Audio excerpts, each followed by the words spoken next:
One thing I love about Dollywood is that you can actually learn a profession out here. Wait till you hear this story. We met Karen. Yeah, Karen. I love Karen. She was incredible. Let's go inside Old Flame Candles because you are not going to believe this story. Let's get ready to go on this adventure that rocks. Okay, I want you to put your candle up here.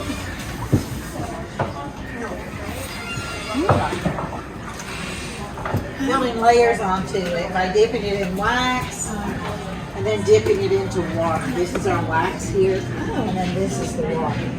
The water simply cools it very quickly, but not enough to where it'll still leave heat in it. Okay. Because I need enough heat in there to give me about 5 to 7 minutes to do the carving process before it starts getting hot. So this one we started out with red, then we did white, then we did green, now we're doing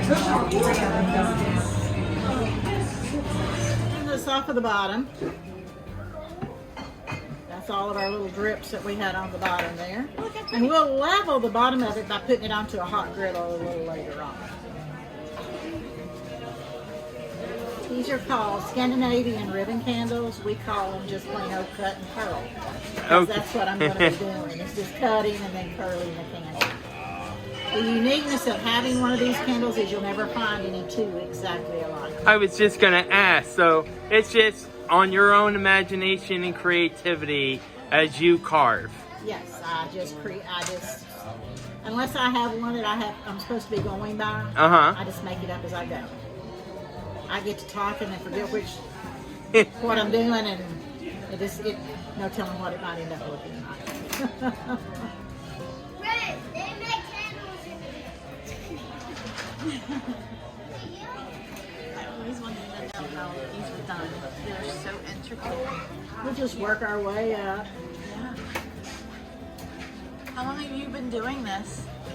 About 30 years. That's amazing. And here at Dollywood too? Oh, wow. This is my 36th season here. Really? I started out making candy in our candy shop. Dolly and I came together.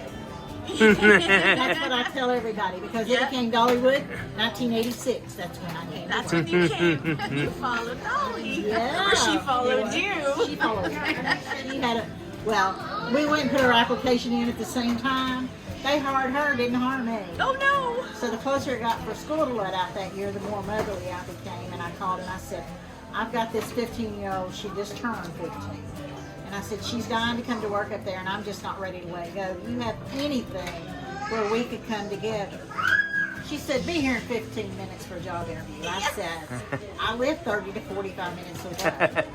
She thought for a few minutes and she said, well, just come on, I'll wait on you. And I said, just come on like you are, I'll wait on you. And I said, I can't come like I am. I said, I just got through mowing the yard and I'm all, spongy and dirty and everything. She said, just hop in your car and come out. I'll overlook it. I did. And the rest is came on. They put me to work the next day and I've been here ever since. Now, did I hear correctly you started in candy? Started in candy, made candy for 4 years. And then they asked me to take the toy shop, which we had a toy shop back then. So I went to the toy shop, and when I went to the toy shop, I actually lost my winter work, which I worked all year long. I actually lost my winter work because in the candy shop, because it had to be a person who actually worked in the candy during the summer that got the winter position. So they called me up one day and they said, we've got you a winter position. And I said, doing what? Because I didn't want to be out here scrubbing out a pond and it's 20 degrees in January or February and hip waders, So I said, doing what? She said, making candles. I said, oh, no. I can't make candles. I've watched Miss Betty make candles. There's no way I can make candles. She said, you didn't know how to make 40 pounds of fudge when you came here, did you? I said, no. She said, it didn't take you long to learn, did it? I said, no. She said, then you're making candles this way. And she hung the phone up on me. So I went and talked to the ladies. I went and talked to the ladies over at the candle shop. And I said, they offered me winter work in here, and I'm just not for sure if I want to do that or not. She said, oh, honey, you'll love it. You'll absolutely love it. I said, okay. So I asked the other lady. She said, oh, you'll love it. You'll absolutely love it. Well, I didn't even think at the time. Both of these ladies refused after work after October the 31st and refused to come back to work until May the 1st. How am I going to love working in the winter when they don't even do it? You know, it didn't even dawn on me at that time. So I ended up coming and working, and I absolutely loved it. And been here ever since. That's incredible. Wow. Oh, I want to clap. Yeah, the whole 4 years that I worked in the toy shop, I worked during the winter making candles in the candle shop. And what's really incredible, you told us this story in about 3 to 4 minutes, and the candle's almost done. It's almost finished. I don't like too much. Wow. This knife I know is over 40 years old. They just don't make knives like that anymore. Okay. Like that is the knife. That is the knife. We only use this knife to make these with. We don't use it for anything else. Okay. The rest of our tools we simply pick up, throw in a drawer back here, pay no attention to it. This knife has its own special place that they'll be there come tomorrow morning. The history, huh? Wow. A lot of history in this knife. It has Miss Betty's name etched on it. She was here a couple of years before she passed away. She was in her mid-90s when she passed away. And she said, Karen, you still have my knife? And I just picked it up and I said, yes, I do. I just held it up like this. I did not let her touch it. Yeah. You're like, Afraid if she touched it, she would want it back. And she said, well, when you retire, you just leave my knife for the next person. I said, okay, that'll be no problem. So I'm going to etch my name on the other side of the knife, and I'm going to be able to leave it for the next person. What an incredible So I story. know this knife is over 40 years old. Yeah. And this is what makes Dollywood so incredibly special. Right here. Well, it's very special to me. I mean, I absolutely love what I do. Yeah. You know, most people can say they have a job, but they don't really love it. Yeah. And it's not really a job if you absolutely love it. It's, you know, it's just a place to come and you get a little money in return, you know? A way of life, right? Yep, that's the way it is. That's exactly the way it is.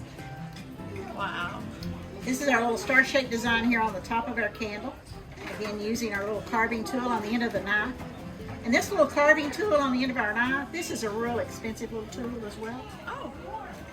It's actually called a nail, N-A-I-L. And I'm sure it's probably a nail that we picked up during the winter. Whenever the craftsmen, they have to walk in during the winter. And the maintenance guys, they get to drive their vehicle on part. We don't get to, we have to walk. Oh. Okay? So I'm sure this was probably picked up on the way in where it fell out of the back of the truck, or where we've been working on a building. The maintenance guys have been working on a building, and it, you know, was laying on the ground. Not only do we pick them up to keep them out of the maintenance guys' tires on their vehicles, but we also have something to work with. Ta-da! And that little thing has been hot glued in there. They flattened it out, sharpened it, shaped it, drilled a hole in Miss Betty's knife, used some super glue.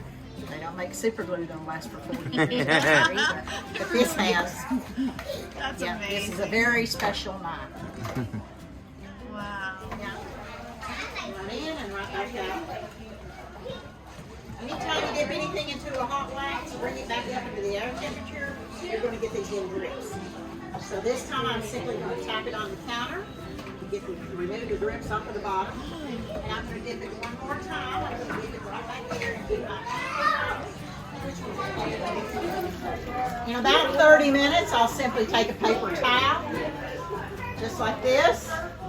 Wipe the bottom of it off with a paper towel, just like this. And then I'll hang it over here and let it finish drying. And it will take it about 3 hours, 2 to 3 hours to dry. So I can hang this on the back peg back here. Air bubbles. So I'm going to blow them off.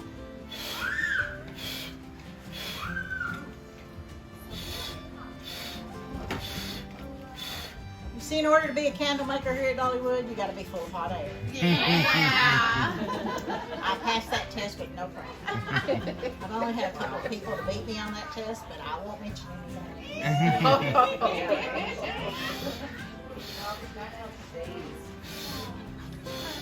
And we'll hang it here, let it drip for a little bit, and then we'll dry the bottom of it off and hang it on over there. So do y'all have any questions? No stop is complete here at Dollywood unless you go into Old Flame Candles. Wow.